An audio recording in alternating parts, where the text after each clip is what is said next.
Yo, what is up, YouTube? Hope you guys are having a blessed day today. Welcome back to the channel. My name is Christian Comping. If you guys don't know who I am, I'm 19 years old. I do high ticket sales for a living, living out here in Arizona. I've been doing high ticket sales for about 9 months now. November will be a year, so been a good journey so far. This video is going to be super high level, intense when it comes to sales training. So I'm going to make this strictly educational content for today. To give you guys a little bit more background on this video specifically. So Josh Lyons is a guy that I'm learning from right now. I'm not in his mastermind at all. I learn all my stuff from his YouTube specifically, a bunch of value. If you're in sales, I definitely recommend going to watch his content. He posted a video about, I want to say maybe 10 days ago. Today is August 7th, so end of July he posted it. And it was a sales role play mock with two of his students, and he was kind of like the coach, stopping them in between when they could have asked a better question or they could have went a different way, things of that nature. And there was a lot of good stuff that I learned from that call. Yes, the questions are powerful, but it's more important to understand like the psychology, the belief systems, the core values of what it takes to actually get to that level that he's at. Because no matter what types of questions you ask, if you're not at that level consistently on a day-to-day basis, it's super hard to portray yourself to a prospect across the screen from you in the most true, humble, authentic way possible. Which is what your job is as a salesperson, which is to get to the root cause of like why they're in the position that they are today, getting onto the call, because they wouldn't be on the call with you if something didn't shift recently that now has them wanting to take action. So this document I made is going to focus on some of the examples from his sales call. So you guys don't necessarily have to go back to watch the sales call, because most of the stuff that I'm going to cover in this video is going to cover the beliefs, the core values, a little bit of the internal mastery that you're going to have to be able to not handle, but like deal with as a high ticket closer. And also really just like in any sort of sales industry, things that could double X, triple X, even quadruple X how much you're making on a month to month basis, because there's so much stuff in sales. There's so much stuff in sales outside of just like reading from a script bar for bar, line for line. You know what I mean? And something I'm starting to realize since I've been actually doing scriptless selling for about a month and a half now. I'm slowly starting to get the ropes of it. It's still something I'm sharpening each and every single day. But overall, there's a lot of stuff that I'm taking from my personal life that I'm also starting to notice that I have to start implementing if I want to get to that point where I'm making six figures a month as a high ticket closer, which is super unheard of in the space of high ticket sales. Not a lot of people are making like $100,000 a month plus in commissions, assuming you're selling at 10% commission, not like 12%, 15%, 19% commission, strictly at 10% commission. So I hope you guys enjoyed this video. We're kind of just going to hop right into it. I'm kind of going to read the document a little bit, kind of share a little bit of my personal experience with sales, how I'm implementing some of the core values that he teaches. Because the video he posted, it was too good not to at least break it down into a little bit more simpler terms to people who are considering going from scripted selling to scriptless selling. Stop overthinking it. Just go into scriptless selling. You know that's kind of like the way to go if you want to be making 80, 90, 100 grand a month consistent as a high ticket closer. I'm glad I was able to make that shift for it. But other than that, let's kind of just hop right into the video. You guys bring out a notebook and a pen too. There's going to be a bunch of good stuff that you guys are going to take away and write down from this video as well. Okay, but we can kind of just hop right into it.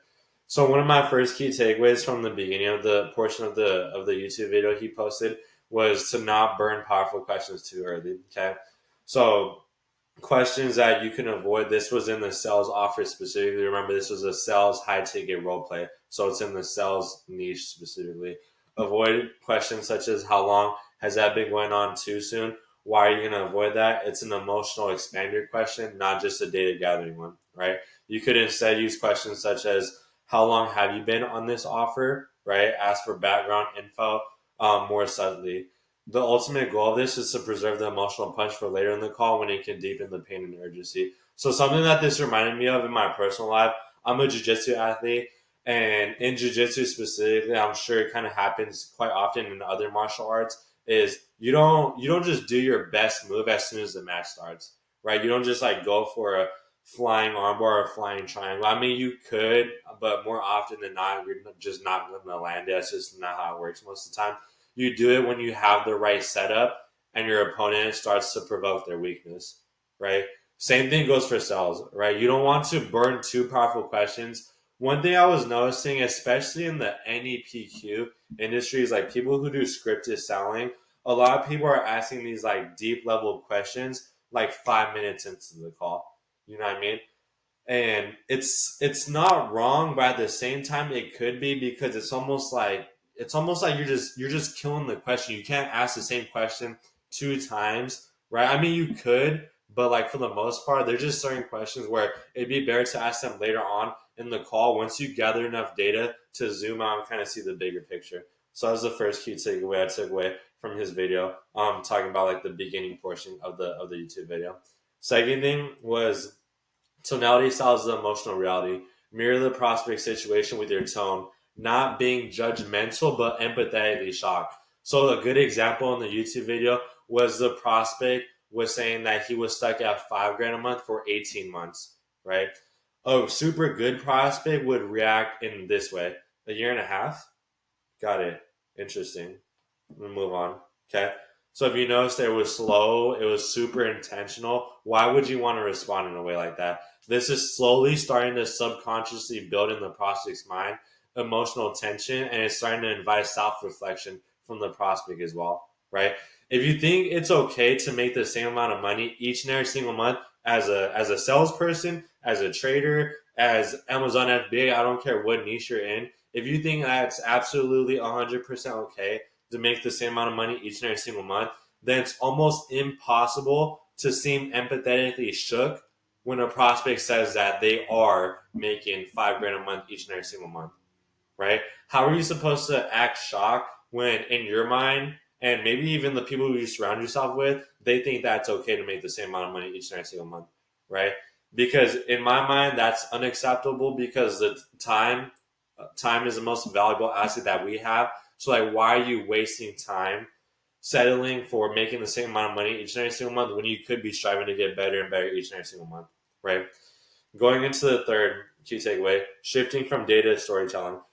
If I could give you guys one piece of advice about scriptless selling, is get super good at data gathering, right? What I mean by that is really like getting down the numbers of what their current business model is. So for example, let's say it was sales.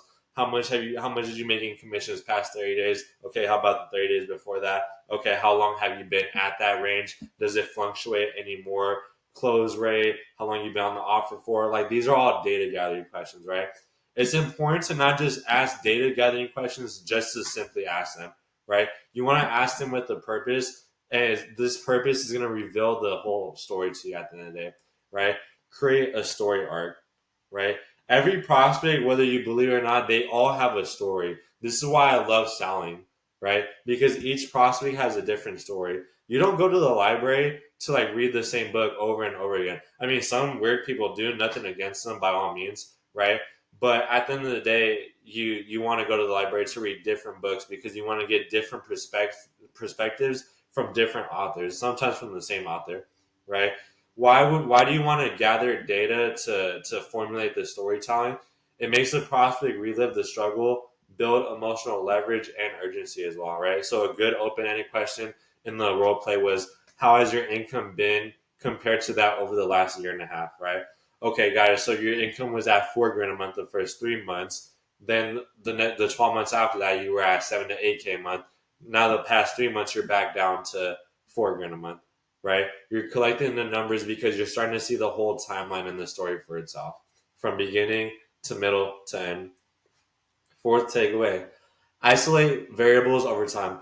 So breaking the timeline down, don't settle for vague historical preference. So asking questions like, when exactly were you stuck at that 7 to 8K a month? How long did that last for? What was going on before that, right? Why are you going to ask questions like this? It prevents the prospect from hiding behind vague up and down performance excuses like lead flow.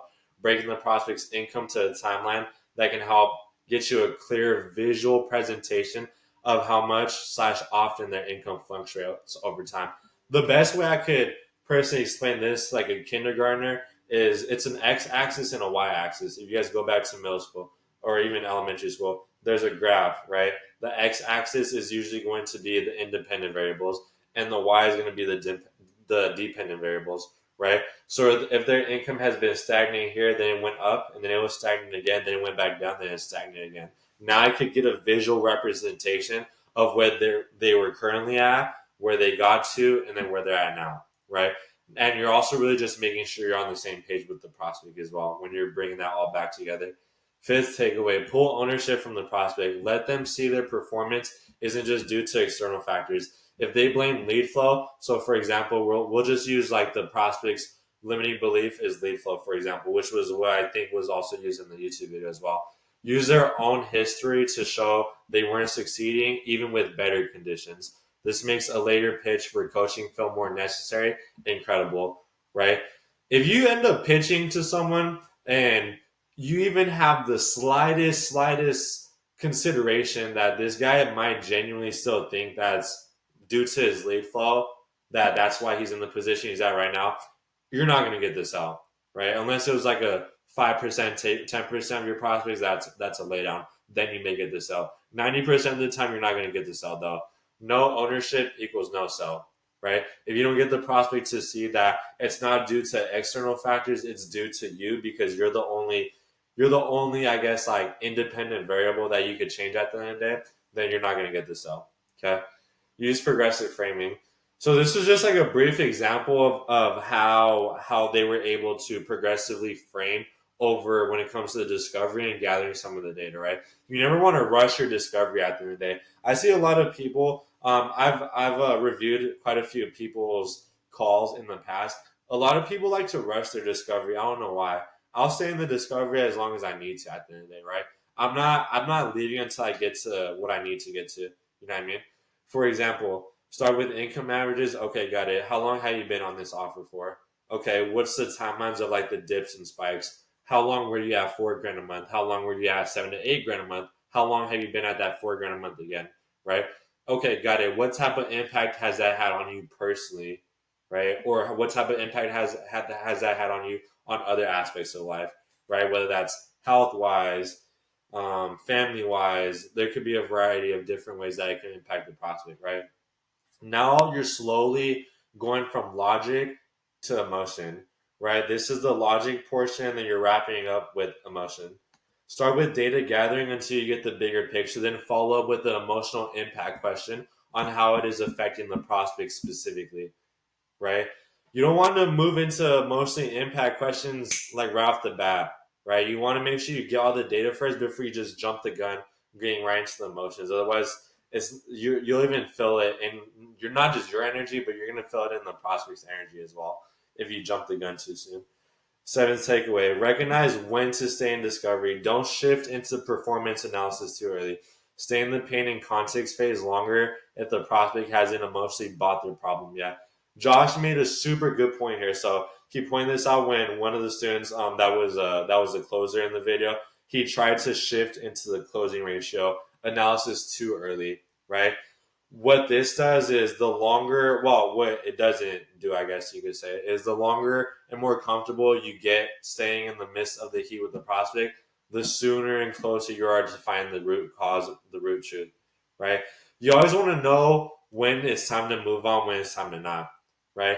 When a prospect gives you something and you're not sure if you should go that route and you think it's time to go on, in my opinion, in my history from closing, for the most part, it's probably best to actually stick on what you think that you should be asking, right?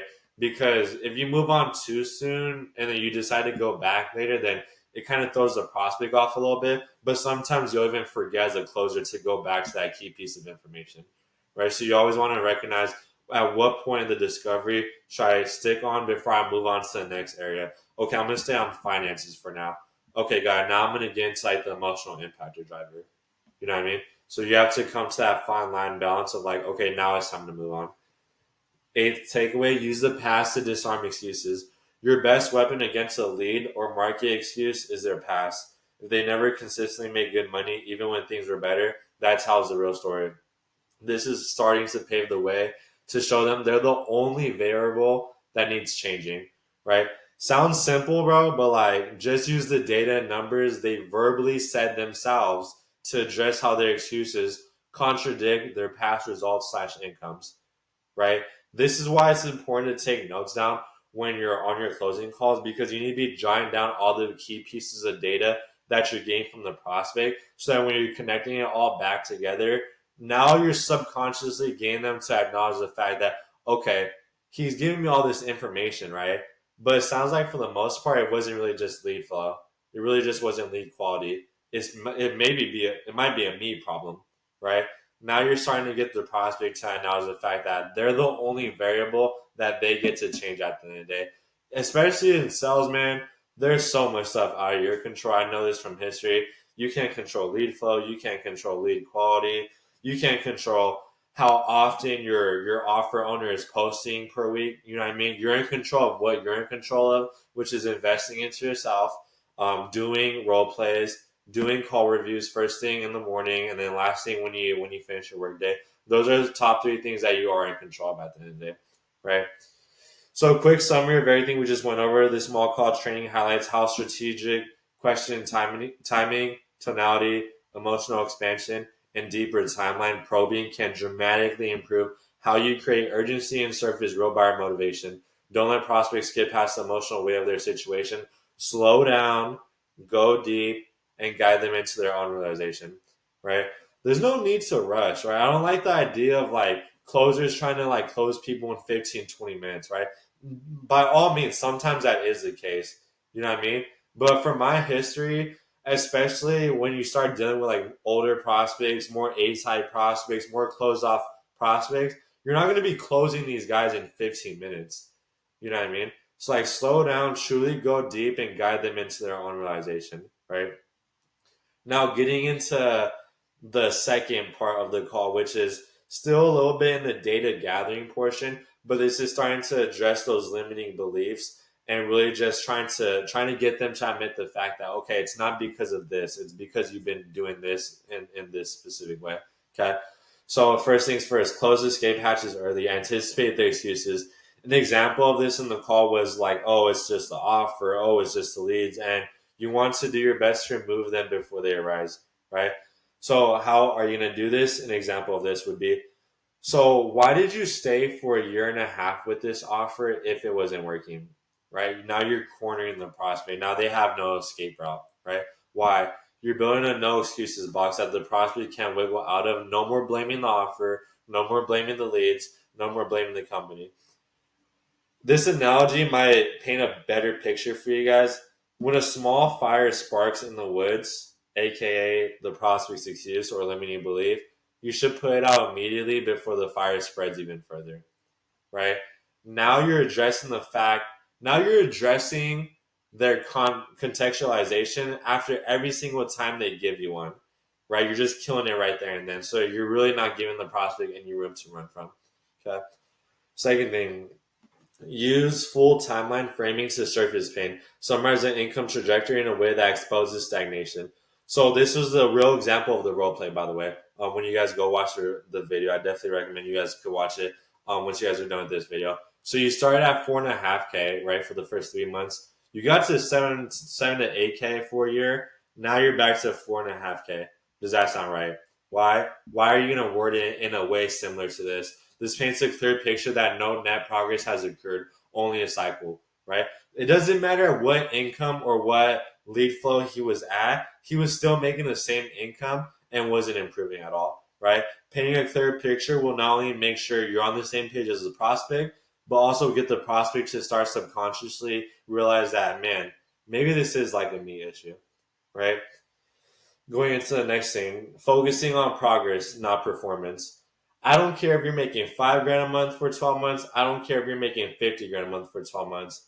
There's the level, the severity of the issue is the same, right? Why? Because I'm focusing on progress, not focusing on performance. It's not about how much you're making. It's the fact that you haven't made any progress, right? A stagnant 8 grand a month is still a failure in the high performance world if there's no upward movement. So it was a great reframing by Josh. I think he said something along the lines of like, You're measuring your current income, but what I'm looking at is your progress over time, right?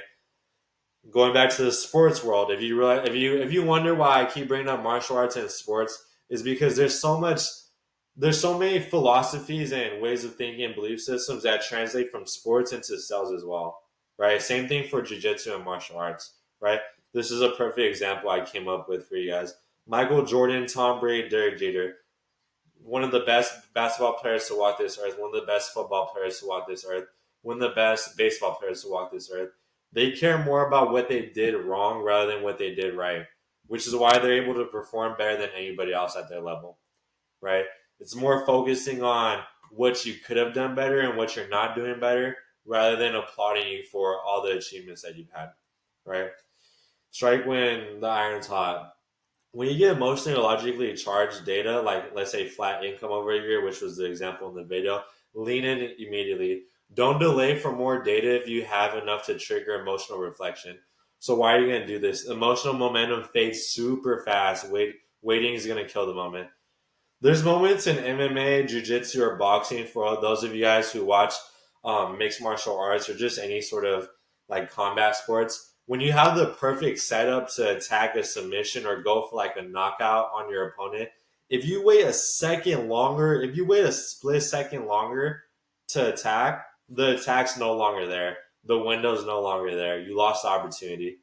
Same thing goes to sales, right? It's about striking when the iron's hot. When you truly get that emotional or logistical charge data, now's the time to strike from that point of view. Know what to challenge and when. Challenge the pain, not the cause, until the cause becomes undeniable. Okay, so you're not going to say stuff such as, "Man, yeah, it sounds like your skills are the issue, right? Your skills are just because you don't have the skills, you're not making the money, right?"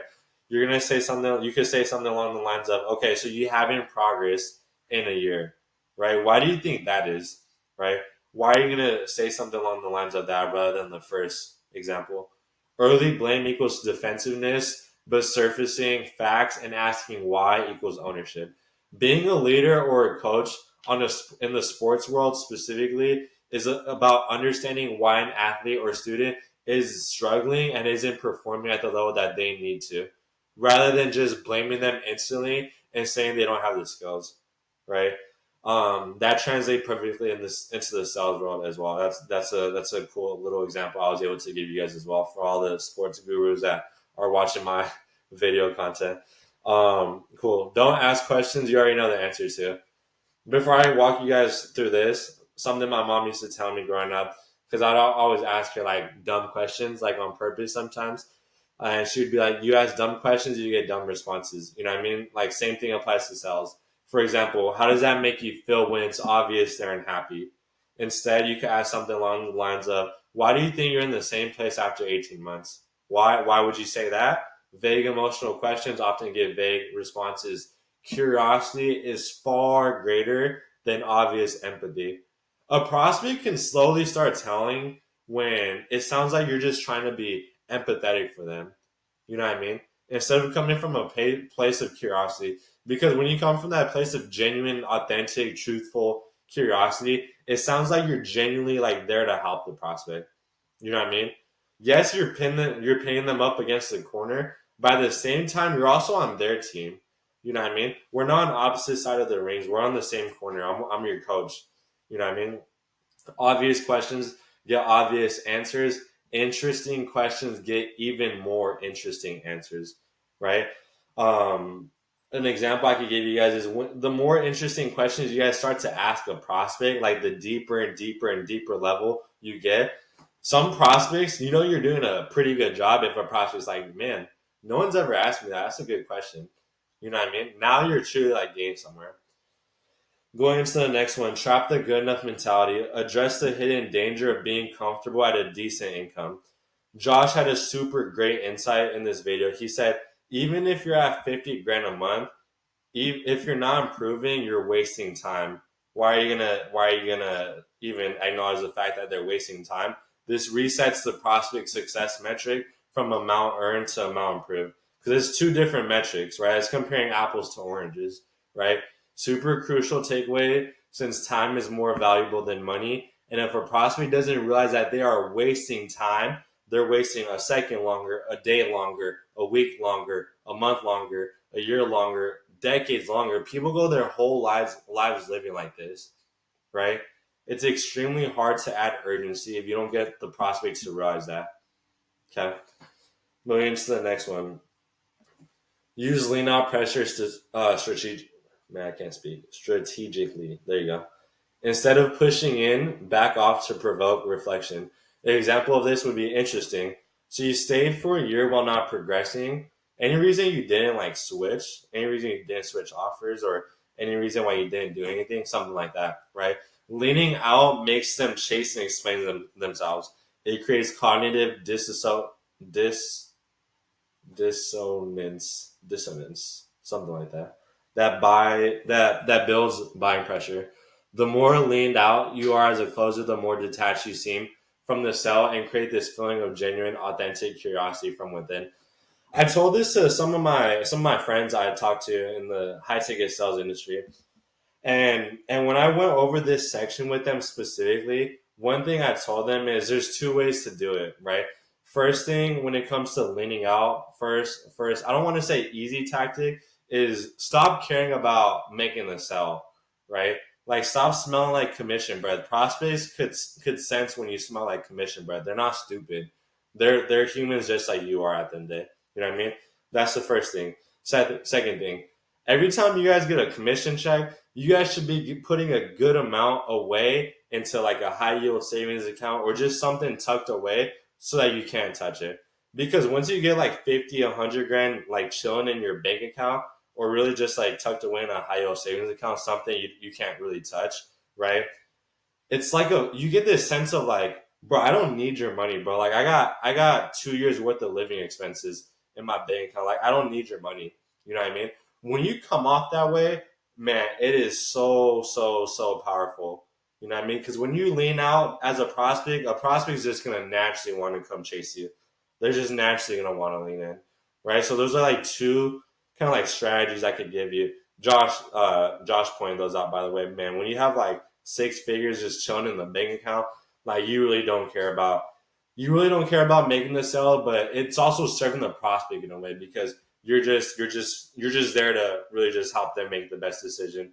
And the best decision isn't always them joining your program necessarily. The best decision is them doing something that they haven't done in the past because the way that they have been behaving in the past hasn't been lining up with the person that they want to become, with the goals that they say they want to achieve, right?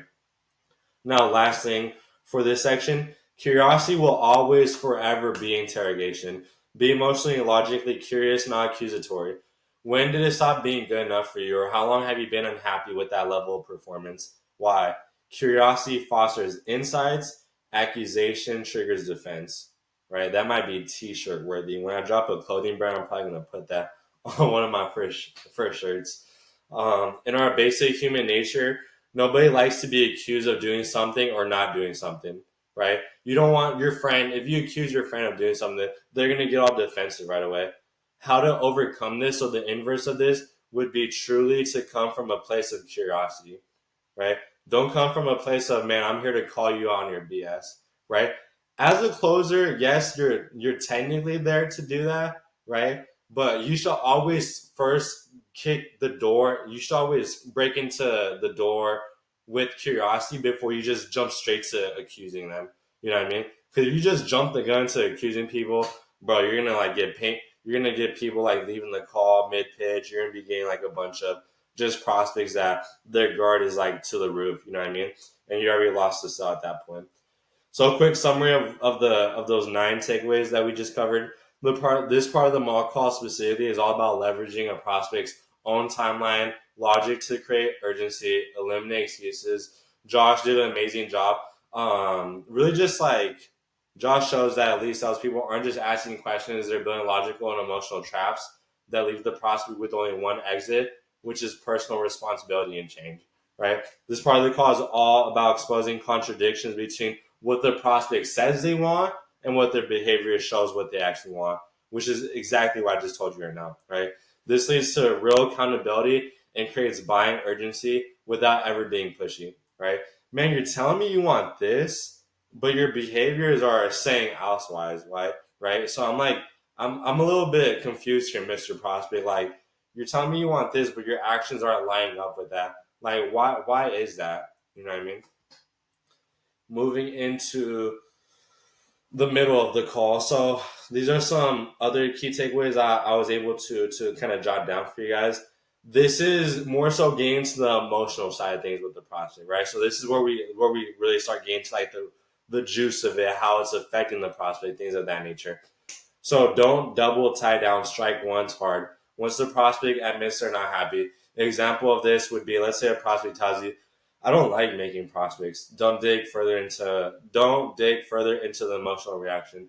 You already have the goal. He's unhappy. He just admitted it. Right now, you're gonna move towards action, not emotion. Example of the better pivot. Okay, guys. So during that year, when you were making 7 to 8K a month and not progressing, what were you like actively doing to try to grow and get out of that like stagnant position? Right. Every sales call, it's important to see if a prospect has done anything to fix XYZ problem and what types of strategies / methods has the prospect done to fix XYZ issue. So the reason why you want to get this right here is because, bro, if they haven't done anything, it's like, bro, you're telling me this, but you haven't done a single thing to like overcome that. You know what I mean? The second thing is going over strategy / method. So some guys, you'll notice when you hop on sales calls, they'll say they invest into like XYZ program, but it just didn't sound like it was the right program for them necessarily, right? So that's why you're also gonna try to get like what vehicles, what strategies they've tried, what type of programs they've tried to like get them to their goals. Babe, hi. I'm from a YouTube video, so come say hi. What? Okay.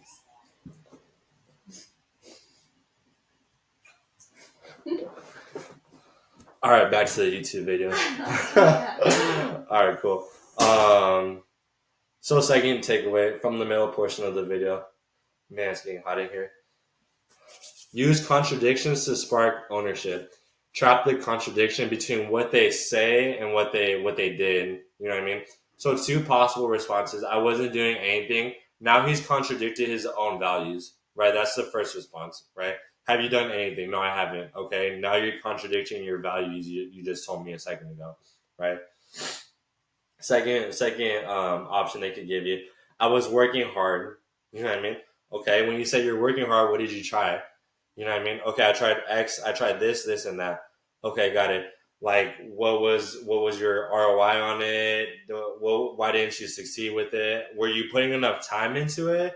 Did you have just lack of ROI? Did you invest into the wrong guy?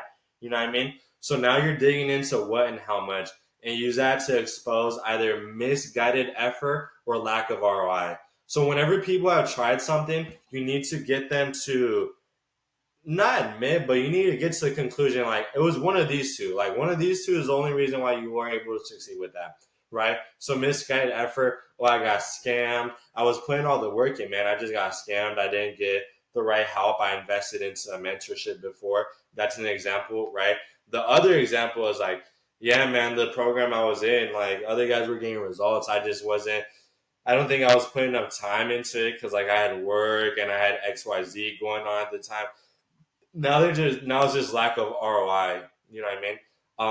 They weren't putting in the work that they needed to in order to get XYZ return.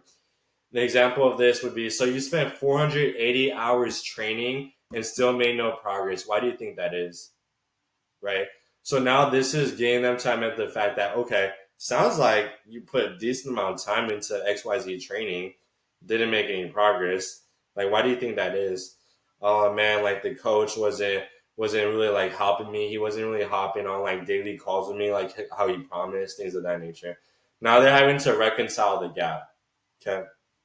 Third thing, I might be the idiot tone creates the buying mode. Now you're getting to that point where it's like almost time to get them to verbally admit that I'm the idiot. It's not lead flow. It's not lead quality. I'm the idiot because I'm the only variable that I'm in control of.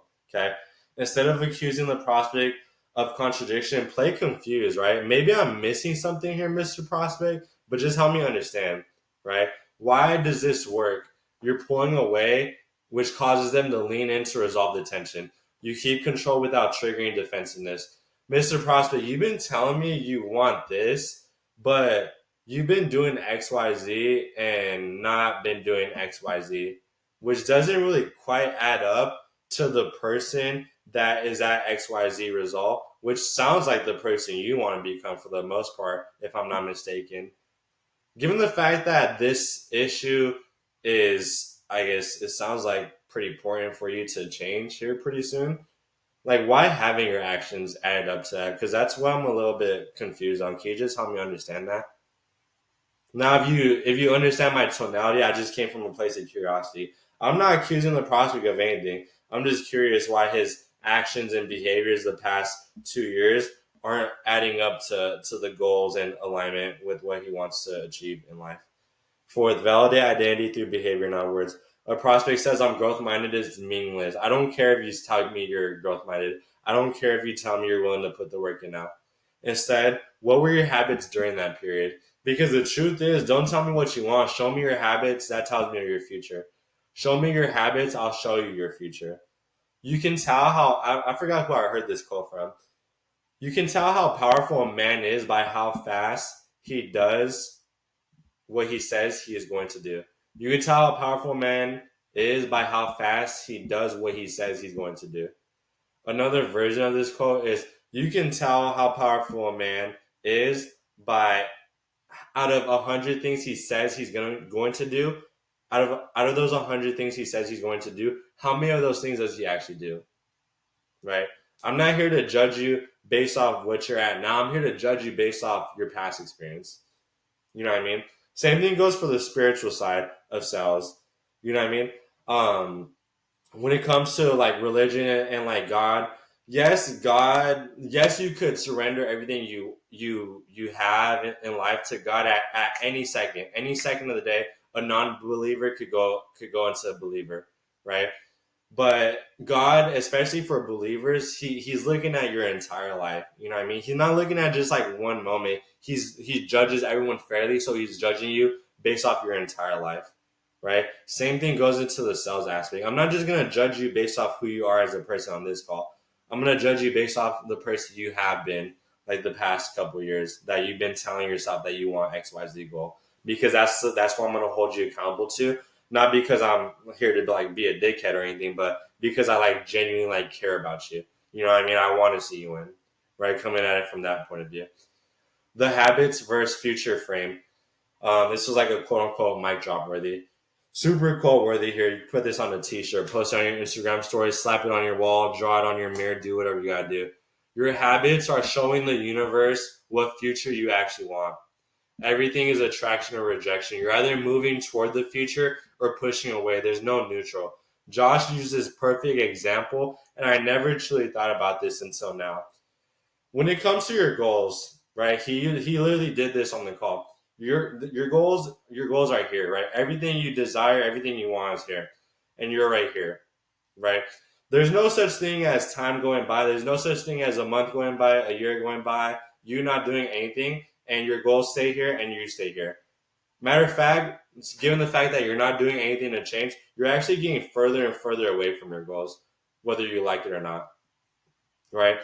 Same goes inverse. Let's say you're doing everything you can to actually get better, invest into yourself, doing call recordings, doing call reviews, doing mock calls, doing the right training. You're actually getting closer and closer to your goals, right? And I thought about this earlier today, not when I was at the gym. I think it was a little bit before I went to the gym today.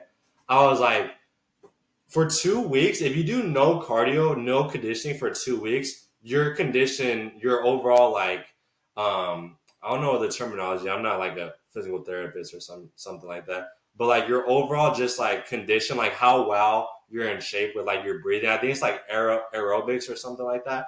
Like you slowly start to go out of shape after that 2 week mark. Assuming you don't do anything, you don't even touch a treadmill, or you don't even go on a jog within 2 weeks, or you don't do any form of cardio for 2 weeks. Same thing goes for muscle mass, right? I think it's 4 weeks for muscle mass.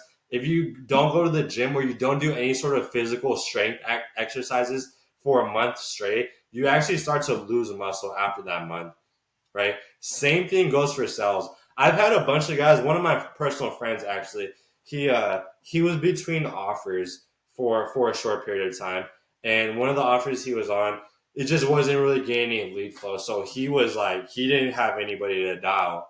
You know what I mean? And yes, he was doing like call reviews and stuff like that, but since he wasn't getting the repetition in, by the time he hopped on his offer that he's on now, he actually felt like he was like brushing off dust and rust, and he said he even felt maybe even worse compared to how he was like a month ago, 2 months ago, 3 months ago, right?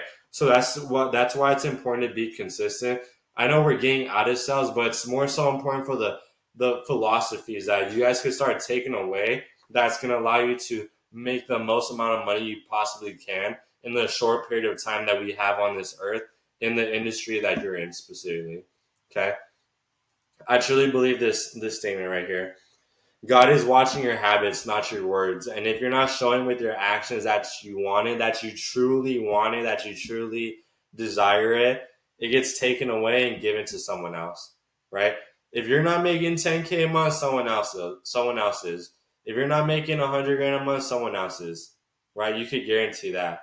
Each and every single day you go without making that 10K month, without making that 20K month, without making that 30K month, someone else is, right? If you're not taking the actions and the daily commitments and actionable steps to get there each and every single day, you're getting away from your goals, right? Same thing goes to sales calls. Glass half empty to create pressure. I talked to the same friend I just talked to you guys about. I talked to him about this earlier today. Focusing on glass half empty rather than glass half full. Now, I'm not even going to lie to you. When Josh said this quote on his YouTube video, I think the first time I heard about it was maybe like 2 or 3 YouTube videos ago from his channel. He said it. I was like, what do you mean by that? Glass half empty, glass half full? Like, what does that even mean? So boil it down for you guys, right? Let's use this as an example. Maybe you guys will be able to understand it a little bit better. Flip the 7.5 to 8K is good narrative. So in a year, you didn't grow past that 7.5 to 8K. Why do you think that is? That small shift you just made, right? It goes from you made money to you made no progress. Creates pain without judgment. Another example I could give you, especially for the setters, people who are setting, pay close attention to this. When you ask a pain question, let's say you ask, okay, guy, what makes you even want to do trading full time, right? And they're like, yeah, man, I just want to have financial freedom. I just want to be able to do X, Y, Z, right? Financial freedom. I would say something along the lines of, okay, so you want to get to a place where you have financial freedom. What makes you even feel like you have lack of financial freedom right now? Lack of financial freedom.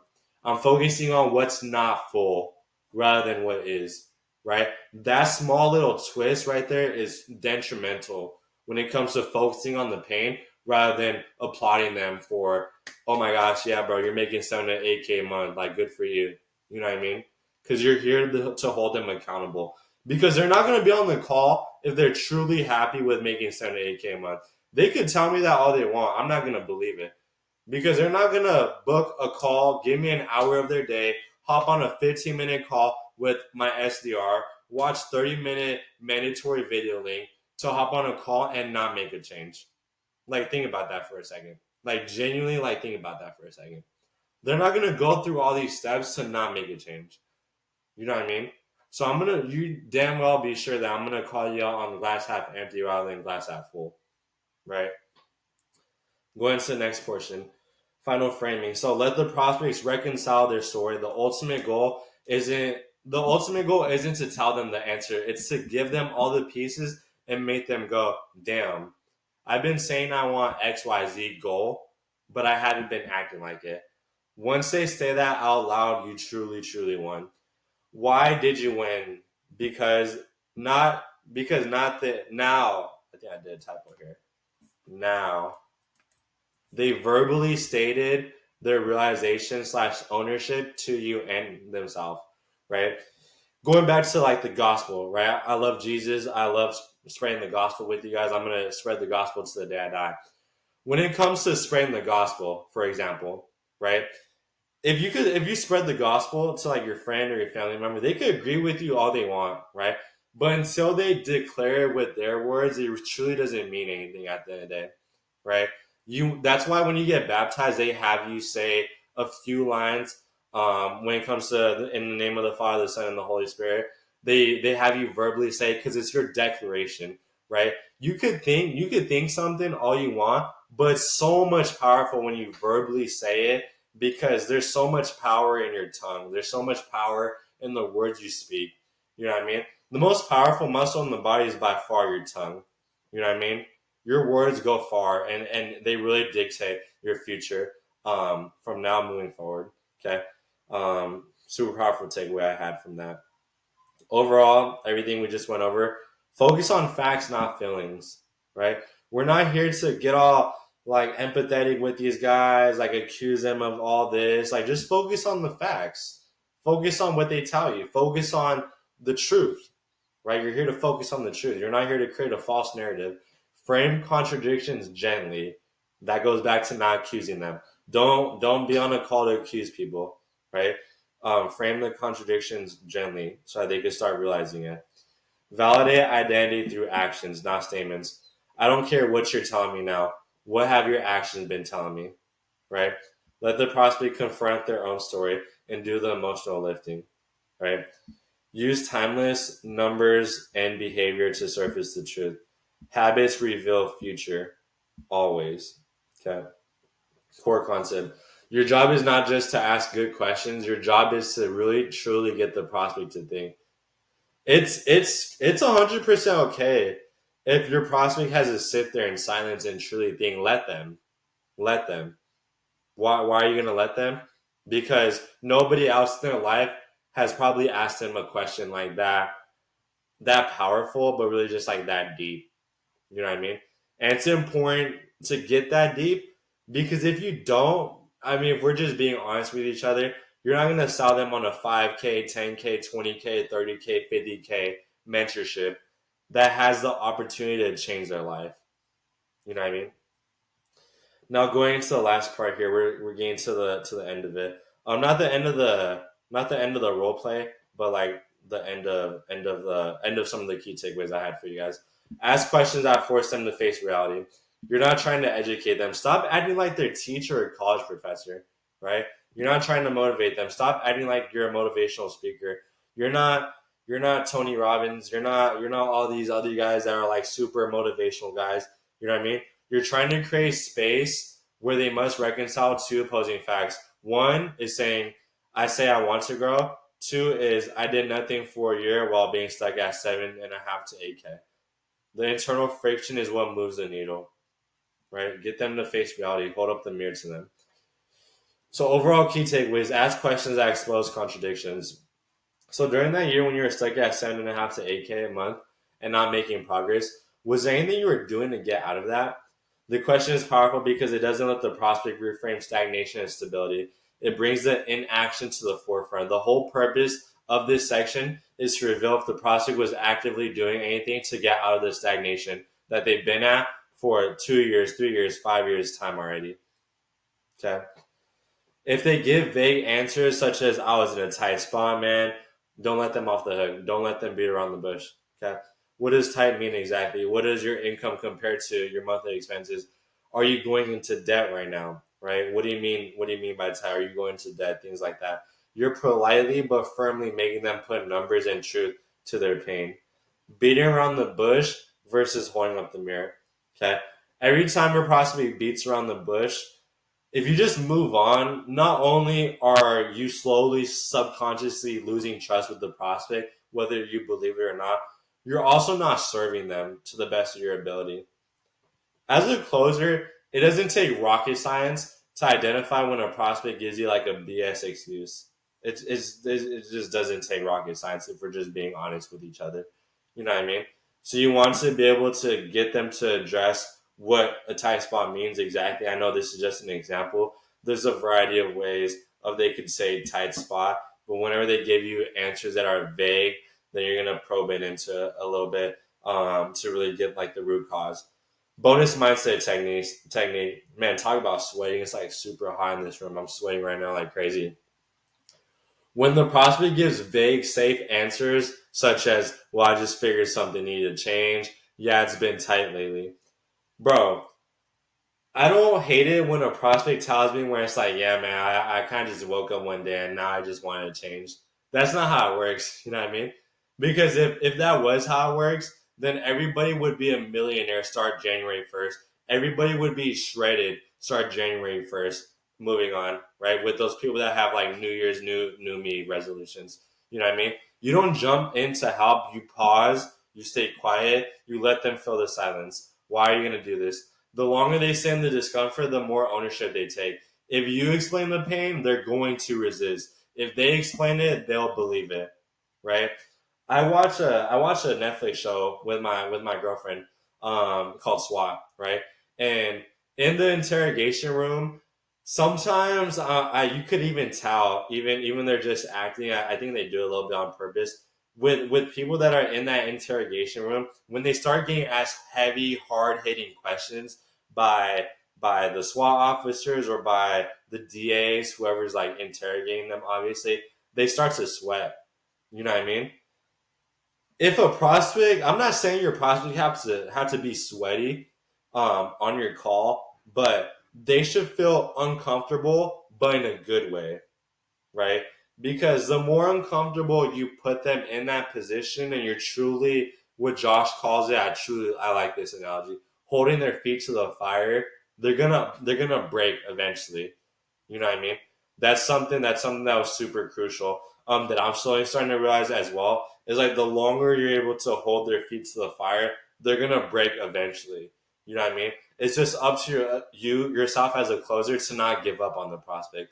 And giving up on the prospect, if I was to give you an example of giving up on a prospect would be, okay, he beat around the bush one time, two times, three times. He's still beating around the bush. I can't get the answer I need out of him. I'm just gonna move on. Right?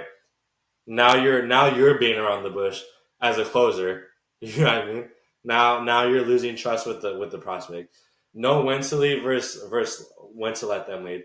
Should I ask specific questions such as what are your monthly expenses, or just keep pushing them to truly just think it through? Here's kind of just like a basic rule I could give you guys. If they can figure it out, make them do the work. Right? These are more open-ended questions.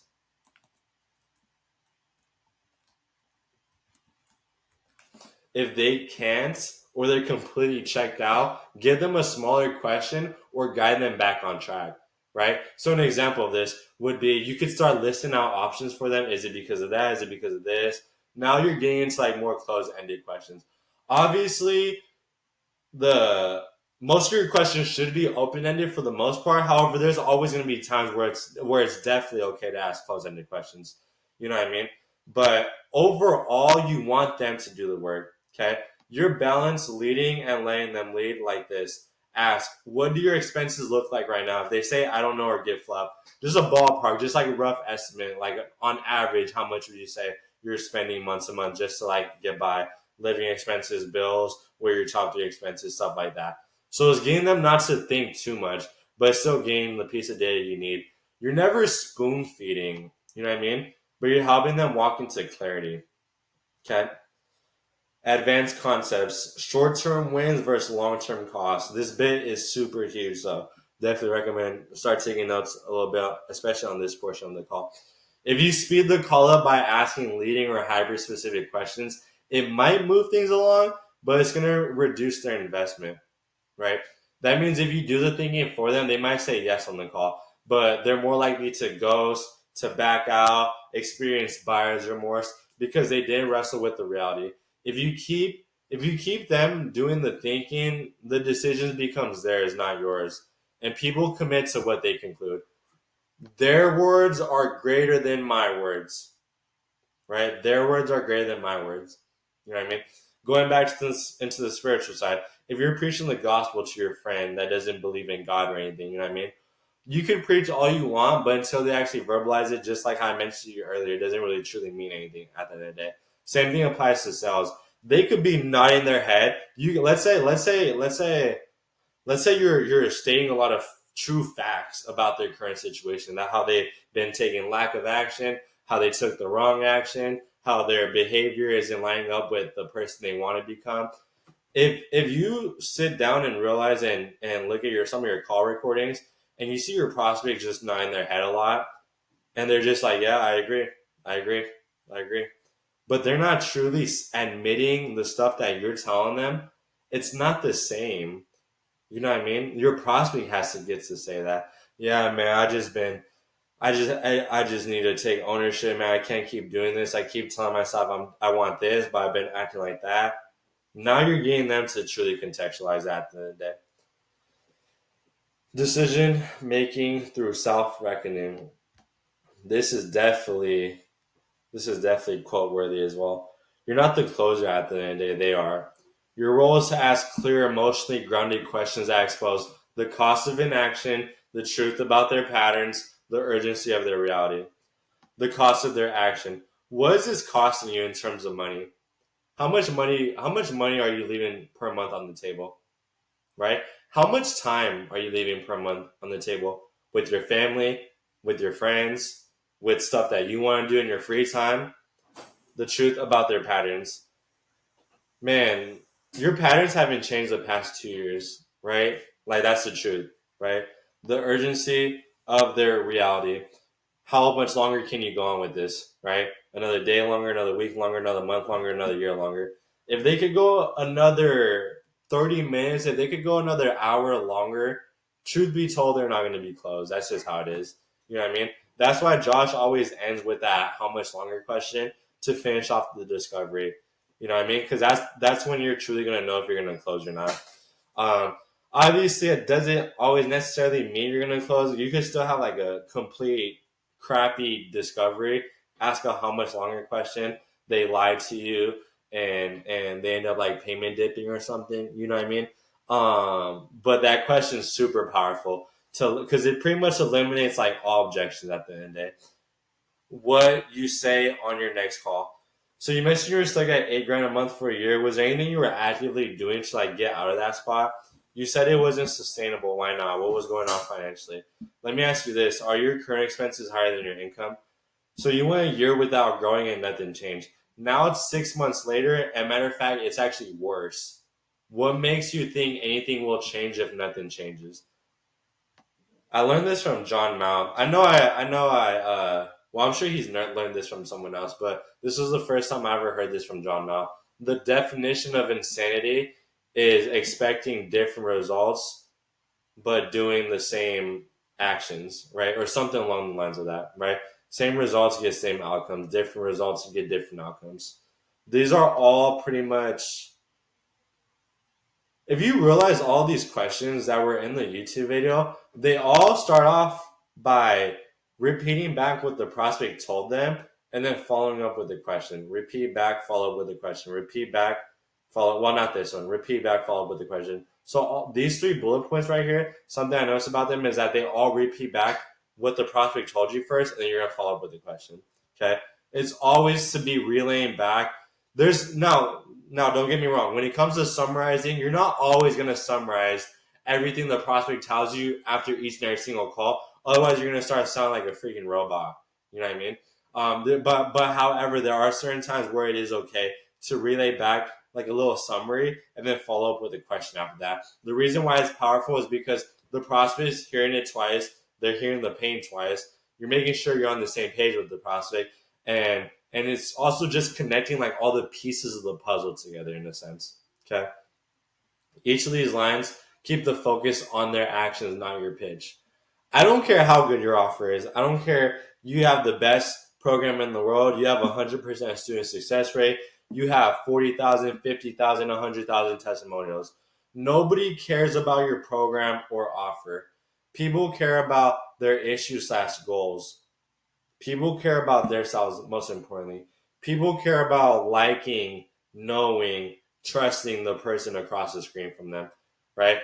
As a closer, you're technically not like the first point of contact of your company that you're representing because technically speaking, your SDR either hopped on a setting call with them or over the phone, or they like triage them like on a Zoom or Google Meets call, like a quick 15-20 minute triage call. So technically, you're not like the first guy in touch with the prospect. However, you're the guy to get to the root cause of why they're in the position that they are in. And you really set like the bar. You set the bar and you set the standard to like how you represent yourself and the company as well. You know what I mean? And when you ask questions to prospects that no other company has asked them, that nobody even in their personal life has asked them, it creates such a deep, intimate connection with the prospect where it's like, man, when I get this guy in the program, I know he's going to kill it because I got him to take ownership, take accountability, take responsibility of his behaviors. And he sounds like he's truly no longer to live this lifestyle anymore. And 6 months from now, when he's in our case study channel, I could give him a call and he'll be like, hey, Christian, man, yeah, how's it going? You know what I mean? Like, I sound like a buddy of one of his. This is what I just told you right now is exactly what Josh said in one of his YouTube videos not too long ago as well, where it's such a deep, intimate connection with the prospect because there's so much in sales there's so much more in sales than like asking the perfect question after perfect question. You know what I mean? So there's so much stuff on the spiritual side, internal mastery, like philosophies, ways of thinking, belief systems that are going to influence how you sell at the end of the day. You know what I mean? Every prospect you hop on a call with, why are you going to take them for granted? You know what I mean? Take each prospect, be present on the call, be truthful, be authentic, truly do your best to like help the prospect. That doesn't necessarily mean them joining your program at the end of the day, whether you believe it or not. And you're going to be able to change a lot of people's lives at the end of the day. Okay. That's all I got for you for this YouTube video. Believe it or not, this is only like the first half of the document. I'll probably make another YouTube video showing the second half of the key takeaways. It's mainly going to focus on like the key takeaways some of Josh's students had, as well as some other key takeaways I had personally, as well from the call that go into getting into like the deeper context of the emotional impact that the prospect was in specifically. Okay, so I'll update that either tomorrow or maybe the day after, whenever I get time to. To give you guys a little bit more context on how my sales journey has been going so far. I'm still anywhere within that like 5 to 10K month range ever since about January. So I'm doing pretty good. I've been doing a lot of closing. I'm doing a little bit more hybriding as well with some of the offers I'm on specifically.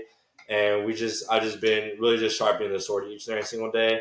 I really hope that you guys were able to take away at least one piece of information from this video. I try to make it as super educational and informative as I could. Man, I can't tell you guys enough of how much Josh Lyons like knows what he's talking about.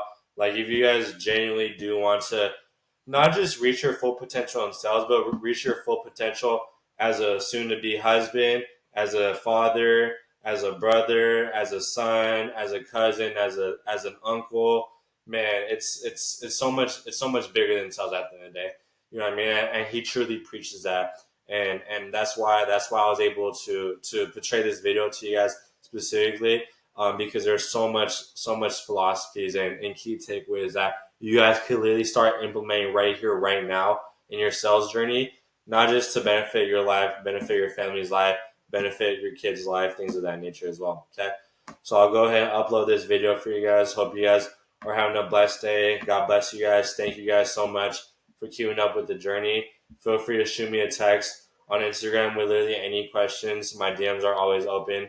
C Compion JJ. I'll add in the description for you guys if you guys can't find it. And yeah, hope you guys have a blessed day, and we shall catch you guys on the next one.